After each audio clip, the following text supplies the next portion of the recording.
I mean, Muriel Madelson's giving him $100 million. Yeah. So how do you feel about that conflict in Israel? I always seen it as a genocide. 100% is a genocide. Like, Yeah. it's not even, and, you know, it's crazy because, like, on Twitter, right, you see the kids getting bombed and the dead bodies and the heads I blown saw off. a dude on Instagram carrying his kid with no head. Dude, it's wild, right? And you can literally see it, right? We've pretty much shown now, like, there's no 40 beheaded babies in ovens, whatever, on October 7th. It was all a lie. Bunch of propaganda used to invade, right? Did people die that day? Of course. It was a terrible day. Right. But, you know, no one wants to talk about the truth that actually the IDF killed a lot of the Israelis that day. Right. You know, and they're like, oh, well, what do you mean? Yeah, the Hannibal Directive is real. They reinstated it for that day. Yeah, it's been like, you know, dissolved, but they still used it. I did my research. The original people that was originally there, they actually welcomed in the European Jews as refugees. Yeah. Those refugees actually turned out to be invaders, and they just took all that land. Yeah. And now they're killing all these people, pushing them. Yeah, most of them are Ashkenazi, south. which, you know, basically European, so they don't even have, like, DNA ties to the land. So, you know, look, the only way around this is a two-state solution, right? Because let's be honest, the Israelis aren't going anywhere, and obviously that's the Palestinians' land. We need a two-state solution. The problem is this. Netanyahu doesn't want a two-state solution. He doesn't. He can go on Lex Friedman and lie all the fucking day, all day. Trump said that he doesn't want it. Yeah, he doesn't. And they caught him on video. He had like a secret meeting out in the West Bank or something like that. It was obviously in Hebrew, but they translated it. He was saying, yeah, I've sabotaged, you know, the peace agreements many times. I don't want a two-state solution because he knows with a two-state solution that would require the Palestinians to have their own government, which means they have their own weapons. They have the ability to actually rebel. He doesn't want any of that. He wants it to always stay under Israeli rule. But the only way you're truly going to get peace is you're going to have to give them land. You're going to have to give them complete sovereignty. That means they have their own military, they have their own airports, he's in control of those people. That's crazy, man. He's bombing his own people. Yeah. After they was welcomed into that country as refugees. Yeah. That is crazy. Why do wild. you think we're all far right for the most part, right? I like Except that. for abortion, and that's pretty much it. That's only, everything else we're far right on. Yeah. So why do you think Republicans support Israel so much? Because in my feed, I follow a bunch of red people, right? Yep. And they mock these people that like free Palestine. They mock them. Yeah, they do. They do. Every day. Yep. Yeah. Everybody they mock these people like they don't know what's going on. Yeah. Why do you think that is? I don't think they know what's going on. I think they know. No, I think They they can't because what opened my eyes. I was like, why does these stupid Palestinians keep saying free Palestine? What these stupid people talking about? Yeah. And I started doing real. I said, oh Yeah. shit. Yeah. Yeah. This is crazy. So why do Republicans support that? You know, I've said this before. They supposed to be pro-life. They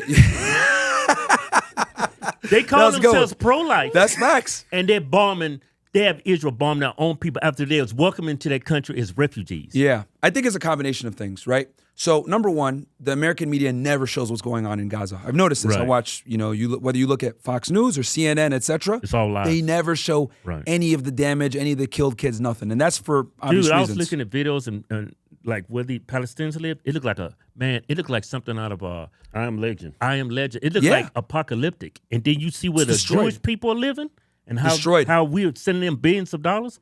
These people got their own defense, their own government, all because of us. And they're like just pushing the original people, the original residents of this land, like to the sea. We give them to the so sea. much aid. They're number one, you know. And to answer your question about the GOP, yeah, dude, they're cucks for Israel. And the reason why, and I would argue that I'm ashamed to even say this, the right, like the GOP, they're even bigger cucks for Israel than the left. Yeah. Obviously, I think they control They're both cucks. Yeah, but they both are. the But GOP is way worse. Off. Way worse. Yeah. I think, you know, because historically speaking, Republicans have been more pro-war. And more pro-war means more aid to Israel. Because a lot of times when we fight these wars, where are we fighting? In the Middle East. Right. Who's our ally in the Middle East? Israel, allegedly. So I think that's why it's been that way. You know, then you look at who? Oh my God, who was the vice president that was like a board member on a? Was it Cheney, or was Cheney, it yeah. or Could've been McCain Cheney. or somebody? It was under the Bush administration. Yeah, Cheney. Right. It was Cheney, right? Yeah. Cheney. Yeah, he had a senior position at like one of these military contracting Yeah, the Bush places. family and Cheney, they benefited off that Yeah, Iraqi so war. historically, like they've just been more pro-war, which is why I like Trump so much because Trump is anti-war. Right. Trump's actually liberal. Yeah, I would consider him more center right than like super far right. Especially now, like he's gotten way more moderate in his views, which I think is a big part of the reason why so many supporters are mad because right now, like, he's not looking too good on the polls. He's kind of eased up on immigration. He's taking donations, which he used to make fun of people for doing that. Right. You know, and just he's just kind of softened up. And he's not like being the old Trump where he used to make fun of them and everything. Like Obama and them were taking shots at him at the DNC yesterday. Crazy. Right. Yeah, I know. Right. Yeah, They're taking crazy shots. I think he just needs to go back to like talking shit, making fun of them, using memes. You know, I'm get rid of Las Vida. Like the people that are running his campaign, like these are people that didn't believe the election was stolen in 2020. You know what I mean? Like basically, I've seen a lot of elections, and when I went to sleep that night, I was like, over. "Yep, we got this." It was just like 2016. Yeah, it was over. He was winning easily, and well, he was the candidate that he was basically a candidate that was campaigning against the swamp, the establishment. Right. He wasn't a politician. Right. But what sucks is now in 2024, he's become the very politician that he campaigned against in 2016. yeah, That's what's happened. You know what I mean? And then just as far as like going back with the GOP, yeah, man, they're always been, you know, cucks for Israel. But like that's both sides. Like AIPAC runs this country. Yeah, right. And I'm really glad like October 7th has really exposed the power and influence of Israel on American politics. I mean, think about it. This dude Netanyahu killed 10 to 20,000 children, but he's able to show up on Congress and get standing ovations 51 times. From both sides. From both sides. Yeah. Name me another leader that can do that. yeah, no. Nobody. And then Right. what other foreign lobby do we have that gives the amount of money or like to our politicians? Yeah. Like Carrie Bush out of St. Louis. They got her out. Like they spent $8 to $13 million It affected her a lot to get because her a lot out. of her. Yeah, and she had she's a in strong, St. Louis. and she's in St. Louis. How do Come you get on, a black man. woman out of St. Louis? Bro. Yeah. And how many you know of them boys are down in St. Louis? Yeah. That just goes to show you like the tentacles of how strong AIPAC is. They got her the fuck up out of there. Yeah. Yeah. Massey, they've campaigned to try to get him out because he's the only one with guy with his head on straight over there. He tweeted the other day, and I retweeted it because I was like, I agree with this 100%. Like no dual citizens in Congress. That should Right. be a fucking no-brainer. I Yeah. know. When I was an agent, right, I had a top secret clearance. If I had another, I wouldn't have been able to get that clearance Yeah. and work for HSI with another citizenship. Right. Why are people that are high levels of Congress or in the government in general having dual citizenships? That's completely unacceptable. Yeah, majority. Israel. There's a lot of people. Yeah, They well, have dual in our government. citizenship for Dual Israel. citizenship. yeah, a lot of them do. And I think that's just not good because, look, you got to have allegiance to one country, especially when you're Right. holding national secrets. You got a clearance, etc. Right. Because we've seen what can happen when people have access to secrets and they have dual allegiance. Look at Jonathan Pollard. No one ever talks about him. Right. But he was an Israeli spy. He compromised the United States worse than most other spies, but he never hit the news like that.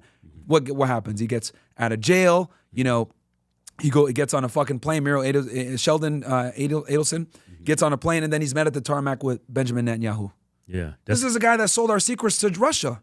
right. Fucking crazy, Yeah. right? Yeah. So it's just, when you look at all the things that Israel's been able to get away with, whether it's, connections to 9/11, that still aren't answered, which, by the way, I got to put some blame on Saudi Arabia as well. Everyone blames Israel, but it was the United States, deep state, Saudi Arabia, and Israel. It was three of them working in tandem.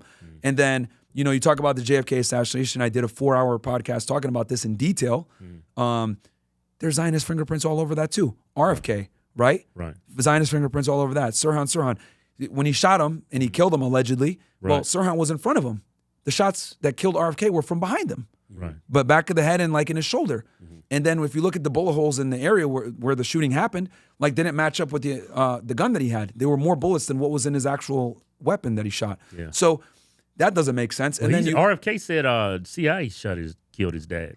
yeah. I mean the CIA and then obviously Israel Right. as well. Like there was they wanted both Kennedys gone. So with JFK, he wanted them to register in a FARA. Right, the ZOA back at the time. This was what AIPAC is today. He wanted them to register in the Foreign Agent Registration Act. Then he also wanted to do nuclear inspections because he had very good intelligence from spy cameras, satellites, that they were doing nuclear testing in Dimona, Israel, and their uranium that they got was from the United States. They stole it from a place out of Pennsylvania called NUMEC, right? They stole the fucking uranium, shipped it through South America, through Africa, destined for Palestine. And they were able to go ahead and make a nuclear bomb. To this day, Israel won't admit they have nuclear weapons, but everyone knows they have them. Right. Right. That's why they're able to kind of do what they do in the Middle East. Iraq can't have them, but Israel can, huh? Yeah, exactly. Yeah. So That they don't make sense. they have these nukes, Yeah. and they stole the uranium from us, and then they were doing the nuclear testing. And Yeah. then Kennedy wrote to, at the time, the Prime Minister Ben Gurion. He wrote to him several times. yo, we're going to do testing. We're going to do testing. We need you guys to comply. If you guys don't comply, foreign relations are going to be heavily impacted and aid is going to, be hurt. And next thing you know, a couple months later, bam, shot in the back of the head, killed. And then they're saying this dude Oswald did it. No, man. No. That dude like an idiot. And then right before that happened, JFK came out and said he had a bombshell announcement he was going to make the next day. And the next day he was dead. Dead. Yeah. And then his brother, right, he accepted the Warren Commission after he died. But he always kind of like was doing an independent investigation. Everyone knew that he was at one point going to, if he was elected president, which is why when he was running, he would reopen that investigation into his brother, because everyone knew something was wrong. And then even RFK says, yeah, the CIA was involved. But I just I don't know how he doesn't know that there's Zionist fingerprints all over his uncle and his maybe he can't father's, because he's over here aligning himself with Shmuley, and I'm like, bro, what are you doing? Here's our new giveaway. Get out of the way. Woo! That's beautiful, right? Dodge Challenger, Hellcat. Look at the tires. It's a V50 in this. It's supercharged. Wide body, it means it grabs the road. You can't flip this. Look how sexy this car is. You can look like Stephen Hawking and still pick up a chick in this car. Go to officialhodgetwins.com. Anything you buy on the site gets you automatic. Enter to win. No purchase necessary. All web prohibited. See official rules for details. Yeah.